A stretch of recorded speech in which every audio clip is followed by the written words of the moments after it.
Hello to another session of Soul Expression Sessions. Today I have the amazing Susan Northrup with me, and she is a transformational coach and energy healer. And Susan liberates women from the trap of people pleasing so they can live authentically in calm, confidence, and joy.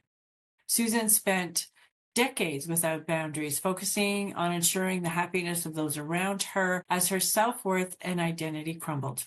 Today, she knows who she is and has a boatload of tools and certifications from the journey to share with us. Susan uses these tools and expertise to help clients reclaim their true selves and their capacity to create and maintain healthy boundaries. Hello, Susan. How are you? I am well. Thank you, Allison, for having me. Oh, you're welcome. Thank you for being here. And I love boundaries. Why should people have them? It's important because I heard this the other day and I loved it, so I'm going to use it. It's how we respect ourselves and we teach other people to respect us. Besides that, also literally a boundary is the outer limit of something.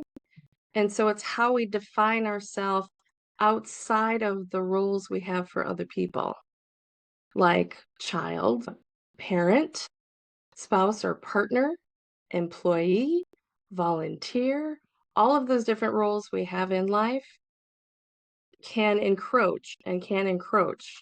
And without having boundaries, it's a little bit harder to preserve that which is me outside of all that I do for other people. And it's very important for our sense of being, our sense of self, our sense of worth, because it has nothing to do with what we do for other people. At least that's my point. Very cool. And you said you sort of lost identity as it crumbled. Do you think a lot of people are in that same position because they're just people pleasers? Yes. And here's why. I think pleasing people feels good, right? It's a dopamine rush. There's nothing better than having someone say, "Oh, thank you. I appreciate you." That smile, that eye contact, it feels good, right? So pleasing people is good. I'm never going to say that pleasing people is bad. I'm going to say when you're doing it because you need that dopamine hit and because you're to the point where if you're gotten your worthiness depends on if somebody likes you or not, or what you can do for them, that's when I call it people pleasing. Oh, okay. Okay. Um, did I answer your question? Yes. So you kind of Okay. lose yourself in the quagmire, I guess, as you're so engrossed in pleasing other people instead of taking care of yourself. Yes. Self-care goes out the window. I have a bookmark with 5 ways that, at least for me, that I noticed self-care went out the window entirely. Not meeting my own physical needs, sleep, water, food. I would Certain skip basic. those. I no, I can do it. No, I can do it. How many meals did I skip? I was chronically dehydrated. Let's just put it that way. Not speaking up for myself. My values went out the window. No time for things that I enjoyed doing. No time for self-care. Oh, I'll schedule my doctor appointment next month.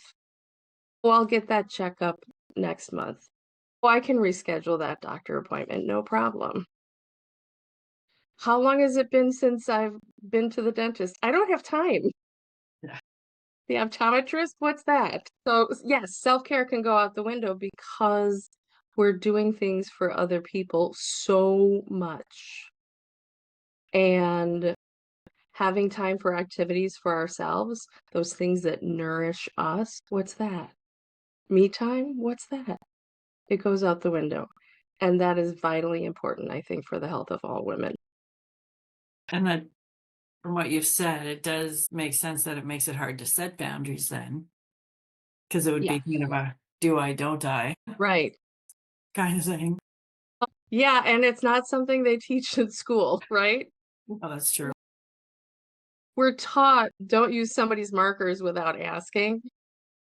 But as an adult, well, some people never got that lesson. It never truly sunk in for them at all anyway, right? True. We all we all know someone. And as an adult, it doesn't usually translate to those intangible things like time and energy, you know? Markers are tangible. You know if you're using somebody's markers. But if you're using their time and they always say yes, or if you're using their energy when they're tired and they don't communicate it, how are you going to know? And we aren't taught really to be able to communicate those things. That's true. So it's got to be difficult for somebody who has been taught their whole life, share, do this for them, go pick up that for your brother, go get that for your sister. And Exactly. I go, oh my gosh, what do I do for me? No, no, I'm good. Yeah, exactly. And those roles of daughter and sister that don't end when you leave the house of your parents or your caregivers. Yeah, I hear you. That's partly why I like to have, I think of boundaries being a three-step process, and it makes it easier for me, or at least it made it easier for me when I first started. And so it's something I like to share if I may. Absolutely. Okay, so a request comes in. This is where most of us lean into trouble because it's not, when I say a request, I mean it is verbalized in words out loud or in writing on a paper or in an email or on a job description. A request comes in, all right? And here's the most important piece that a lot of people miss. The request comes in and you review it. You take the time to review it. Do I have this thing? Do I have the time, energy, resources that they are asking for? My people pleasers, they don't stop and do that. They just say yes. Okay. But there's another part, and that's do I want to? It's just as important. So, do I have the thing to give, and do I want to? Because really, if you don't want to, are you going to show up your full, vibrant self if you don't want to be there? If you don't want to be doing that thing? No. It has to serve you in some way, right? So the request was made. You have the review period. Here's the deal. If you don't want to, it's an automatic no. That's easy. If you don't have the thing, that's easy. It's a no. If you have the thing, but not the time, that's where negotiating comes in. And some of my people pleasers won't do that because their value and worth is so tied to them always being the person that says yes or the person who's always able to help. So it can be a yes with the negotiation, and absolutely there should be consequences. And that's part of your reply. So request comes in, review. Please, please, please review the request before you reply. And that replying, yeah, that's also not taught in school. That is the hardest part. I teach my people pleasers to start saying no, no period. Okay, a beginner's no is no thank you. No, I'm not available. Those are good. Ease them in. Yeah, yeah. Any more words than that? I want it to be explaining, giving them information like, I love to, but I can't this time. There you go. No, I'm not interested in that. It keeps them from asking again. Extra words after the no should really convey some information about future requests. Well, that's a good one. But polite no's, yeah, when your worth and value is tied up in what you do for other people, that no can feel huge and absolutely impossible. Absolutely. Well, and it's hard too because I know even for myself, and I'm busy, and someone Hmm. will email me or text me or, hey, could you get this or pick this up? And I'm going by there. So sure. It's just sometimes depending on who's asking, right? Because it's like, well, I'm already there, but then sometimes it's like, but then I'm going to be late getting to where I needed to be in the first place. Right. That gets into a nice little, does it serve you in some way? Does it serve your relationship? I'm curious if I may ask, the communicating, no, I can't because it'll make me late for this, or yes, I can pick it up, but I'll have to drop it off after. How would that feel? Yikes. Better. And usually I would respond that way for my children. But why is it for a parent or someone that we were programmed? See, that's the thing, is I did a 15-year exploration on why my brain was making me do this. And that's part of the tools I got, is deprogramming the brain from doing this.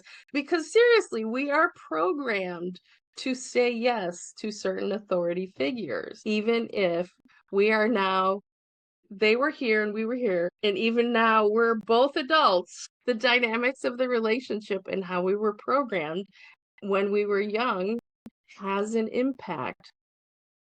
It absolutely has an impact.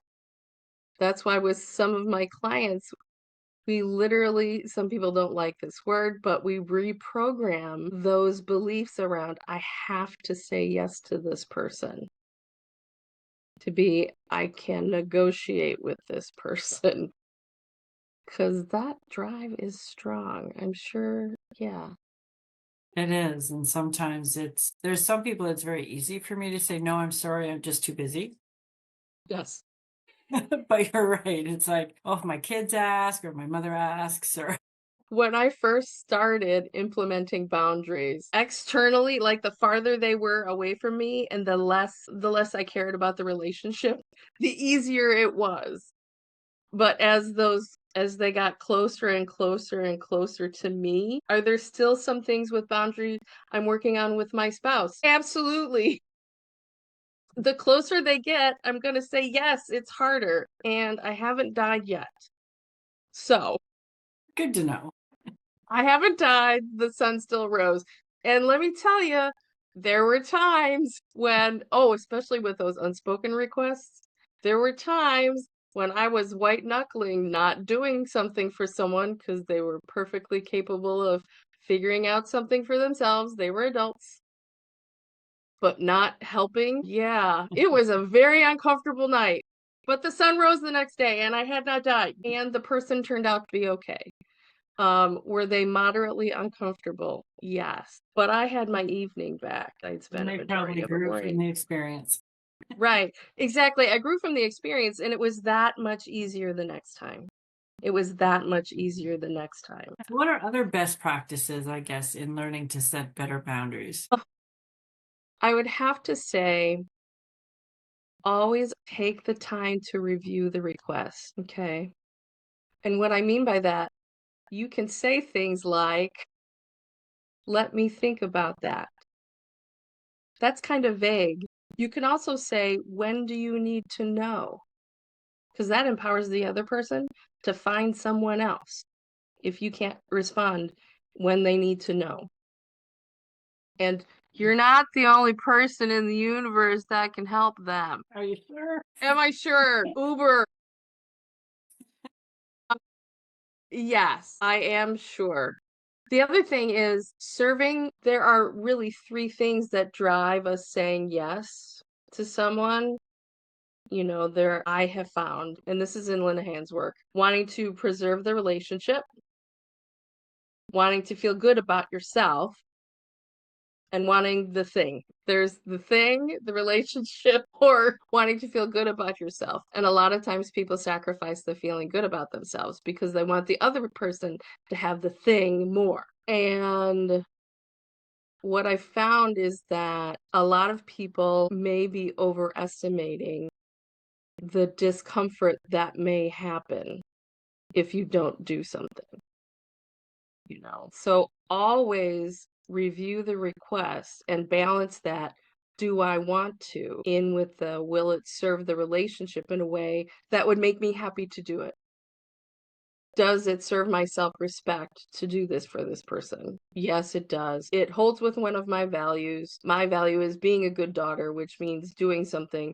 If that is important to you as a value, do it. If it's not important to you, don't. But do I want to? Do I want to serve the relationships? Do I want to have my self-respect? Do I want the time? And which of those is the most important of those three really helps you to decide how to respond to that. Do I want to? Does that make sense? It does. And I like the fact that you're responding instead of reacting, instead of just, yeah, okay.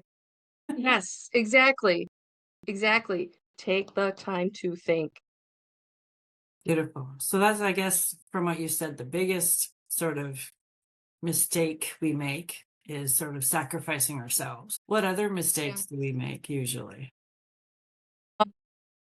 Fulfilling unverbalized requests, doing things before people ask us to. There's a lot of cultural drivers for that. And yeah. You want to know the easiest way to get your time back? Yes, please. Seriously, before you do anything for anyone, ask yourself, did they ask? Did they ask me to do this? Is it in the job description that I was given in writing? Did they ask me to do this out loud with words? And if they didn't, try doing it and see what happens. I am talking about other adults here, because adults, with rare exception, are capable of managing their own lives. Okay. But as a mother, I'll still, when I'm out grocery shopping, call them and say, I'm going to buy some kiwis. Do you want some? I find myself falling into I'll pick that up for you. Do you need it? Here's the deal. If you like doing that, it gives you pleasure, and you are not resentful about the time or money that you're spending doing that, do it. If you find yourself resentful about the time or resources you're spending doing something for someone, that's really when I encourage you to stop. It sounds like in that scenario, that may really be serving your relationships. With my husband, I have learned I will call and ask, hey, I'm picking up this at the grocery store. Do you want anything? And he will say, yes, I want this, or no. Because it's acts of service is one of his love languages. So I absolutely know it serves our relationship. Now, do I expect him to do the same thing? No. It's just not how he rolls, right? It's just not how he rolls. That's true. Does it give you pleasure to do that? It gives me pleasure to call up my spouse and say, hey, do you need anything? I'm at the store. And if he starts a list of this, this, and this, and this, I'll be like, I'm only here for 5 minutes. Pick one. I love it. Pick one or two, and they better not be on the far side of the store. There you go.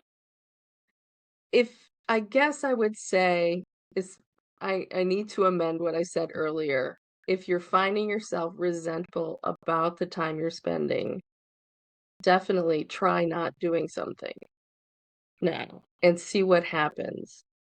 So many times I'll have clients who are doing things for their spouse or children, and when they stop doing them, the spouse or child doesn't even notice. Okay. Voila, half an hour, 45 minutes to take a bubble bath or whatever nurtures me, to go for a walk, to watch the sunset, to read that new book I bought, whatever it is, to meditate, to schedule that doctor's appointment, whatever it is that will fulfill me. I love that. Taking back your time. Absolutely. Absolutely. I And think, go ahead. I was just going to say, how, as an energy healer, how do you bring that into maybe helping set boundaries? With energy healing, I find that a lot of times there are generational influences that I end up removing that are influencing a person's behavior. That can be one drive to keep doing something, is because your mother did it, and your mother's mother did it, and your mother's mother did it, and it literally energetically has come down to you. And in cases where people really want to stop doing that, that's one place I look for it, and it can be removed, which makes it a lot easier to start saying no in those situations. Does that make sense? It does. So generational pass down of habits. And sometimes those generational influences can be related to a culture. I'm trying to think of a good example. The most recent one I had was somebody was always having to hide and not speak up for themselves because culturally, speaking up for yourself made you more visible, which was physically dangerous at one point in time for in their culture. They were persecuted, and so it was physically dangerous. And so that don't speak up for yourself, don't be so outspoken was passed down through the generations. Even though it was no longer physically dangerous, it sure felt like it in your lizard brain, in your little monkey brain in the back of your skull. That is true. It still somatically in their whole body felt dangerous, even though it wasn't physically dangerous anymore. That would be a good thing to lift for sure, because that's just generational hurt. Exactly. Exactly. Awesome. Thank you for being here. Is there anything else you want to share with everybody around boundaries that you think they need to know? Only to underscore, please stop and review. Stop and take a moment. You can always say, let me think about that. When do you need to know? And if you don't want to, make sure that you're saying no or that it is serving you in some other way. You are teaching people how to treat you and respect you when you share your boundaries, when you say no, when you negotiate, when you deliver a consequence. All of those are teaching people how to treat you. They're treating them what your markers are and how they may or may not use them. Thank you. You're welcome. And you'll get all of the information to find Susan in the show notes. And she has an amazing freebie for you that you can download. And also, I want to thank you for being here at Soul Expression Sessions, and may you find pure love inside the sanctuary of your precious heart. Thanks again, Susan, for joining me today. Thank you for having me.